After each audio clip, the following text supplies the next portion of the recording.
ngwarira munhu wanoraya, Shamwari ngwarira munhu wanoraya, Shamwari ngwarira munhu wanoraya,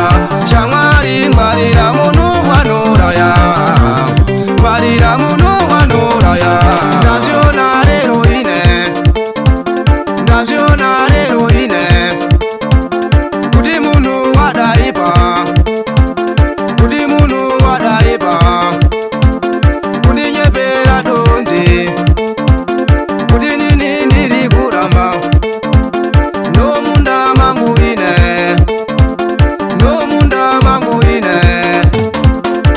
Ya ulaya manyepera donji yokuti alukuramba na munda mako tirikwenda kunkumbira ena alukuramba manjano kuntiye chindakamboramba nani na mbuta nini sokuninyepera kwene donji ulaya ndakadainzwa ndakaenda kunifunza kuti apo alukuramba na munda mako indakafunza kuti apa ina ndiripo kuramba na munda mangu chitavera katoketa po dati kuona kuti osikarambi tinozviona kubvira nyamasi kwenda mberi tinoona tave ndakaenda kunyumba ndakaguma kunyumba ndakagara ndakazoenda kuona wanhu gurupu raguma paipo pangu toti dauni tirakuchera tatongwa na utongi epa ndatambuta ndezerezi cherai David akatanga kuchera kuchitiragare munda wangu indakazovabvunza kuti parume muchitiragare munda wangu aindawasiye pa zvamuonezvo zvanini mapurusende punezvi munini mundipasa mapurusende iwe rakatetepa hatina mutemeno kuti isu tatoma naini nawatongi kutepa iwe bhuye nawatongi agora ndikuenda mubvunzo kuna imwe kutepa zvinoita here kuchitiragare munda wa munhu pasina ganyo naanoganya riyo